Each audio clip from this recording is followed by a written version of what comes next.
Stacks will feast on the small stacks. We're going to watch to see who goes into a shell and tries to survive, and who is going to take advantage of the situation and build that stack.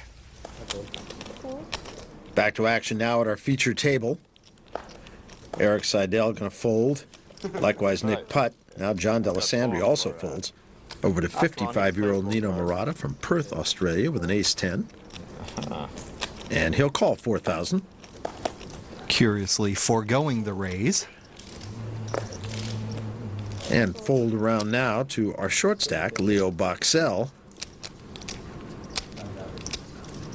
Looking at an ace-6 suited.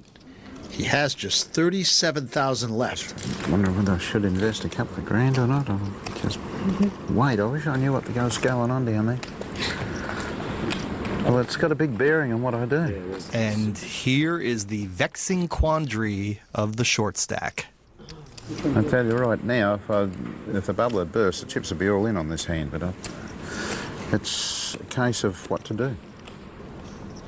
And so he considers both sides of the issue. Remember, only 80 players get paid, and 80th place worth 15,000. So he'll fold. Now Andy Black with a deuce-7.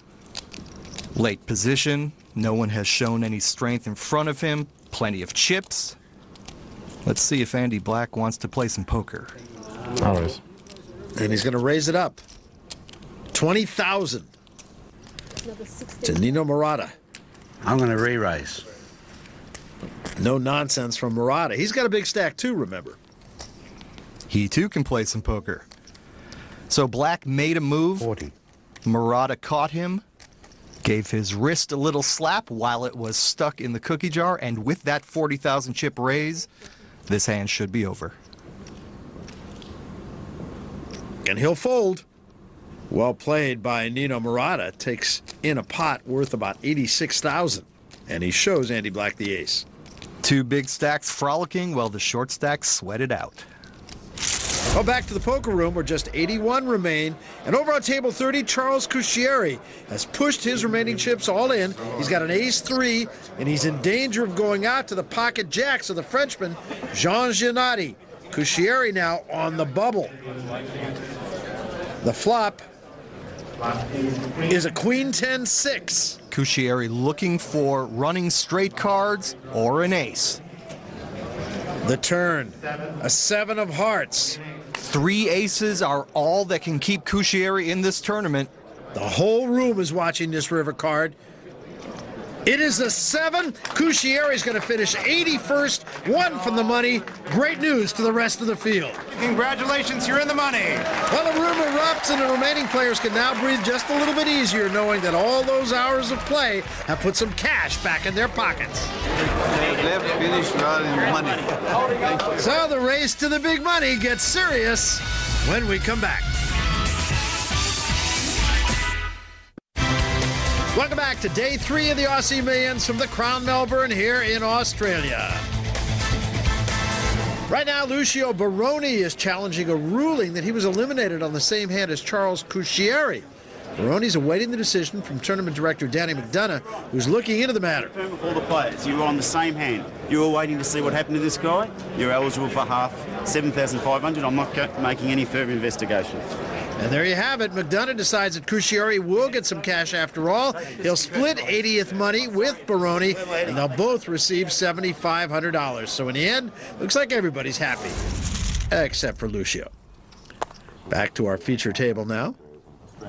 Nino Murata, gonna fold. So too will Matthew Stout. Now Kevin Saul, 3 WPT final tables in the last couple of years. He'll fold. So too will Leo Boxell. Now Andy Black. He merely calls with the pocket 4s. Erik Seidel now. He's got pocket 5s. And looks like he's counting on a raise here. He'll raise to 24,000. Nicholas Putt. And Putt with a pair of jacks. A lot of players will raise here. Oh, cool. He calls. Don't like that play, Barry. Putt's in the small blind. He'll have to act first after the flop. Andy Black is going to call 20,000. So 3 players to the flop. A queen, 9, 6, couple of diamonds on the flop. Putt did not want to see that overcard, that queen, and he just checks it. Andy Black likewise will check. Seidel in late position. No one showing any interest in this 80,000 chip pot. I expect him to fire. 55. 55,000. And now the actions on Nick Putt, who has the best hand. Then we should go left there. But he's put himself in the unenviable position of being a guesser. He doesn't know where he's at.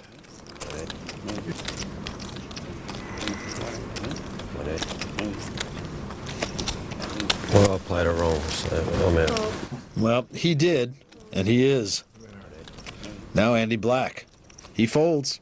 And that's how you win tournaments, picking up pots that aren't rightfully yours. Well, Erik Seidel already owns 8 World Series bracelets. It ties him for 4th all time. But even without those accolades, Erik has earned much respect from his peers. Erik Seidel, I'm a professional poker player. Erik Seidel. Tenacious. Erik is solid, man. He's a solid player. A quiet fortitude. He plays no limit hold'em the way it's supposed to be played. Erik is one of the best tournament players I've ever played against. I hate it when I'm at his table. Expressionless executioner. I think naturally I'm not a very excitable person, so I'm not one of these people jumping up and down and screaming after every pot. Erik Seidel is a type of player that you know what he's doing, and he knows that you know what he's doing, but he's going to do it anyway, because he knows that you know that he knows, and that's what everybody knows, and you can't do anything about it. He loves to win. He's enormously competitive. He doesn't show it, you know, he doesn't wear it on his sleeve. He doesn't have to tell you that he is, he just is. Sorry. I think people get what they want out of this. So the guys who are running around screaming about themselves are getting what they want, which is the attention. For me, I'm just happy to play. I would just like to go off in a corner and play, you know, play and see who wins. When I started out playing tournament poker, that man was my role model. I was emotional, easily distracted, and Erik Seidel's calm, professional demeanor was an inspiration. Yeah, one of the most respected players in the game, without question. Back to our feature table, Kevin Saul folds. And now Leo Boxell, our short stack at the table. I'm all in. And he's going all in. Come on, I need to be about tripled up, guys. For 24,500 with a 10-8. Action now folding around to John Delisandri with a pair of kings. Let's make it 60. Going to raise to 60,000. Enough to get Murata out. Likewise, Stout. I don't know how he plays. Nice. Oh, don't worry about it. And Boxell now sees what he's faced with. Yeah, well. Come on, Wally, do something with that. Like a routine, be great.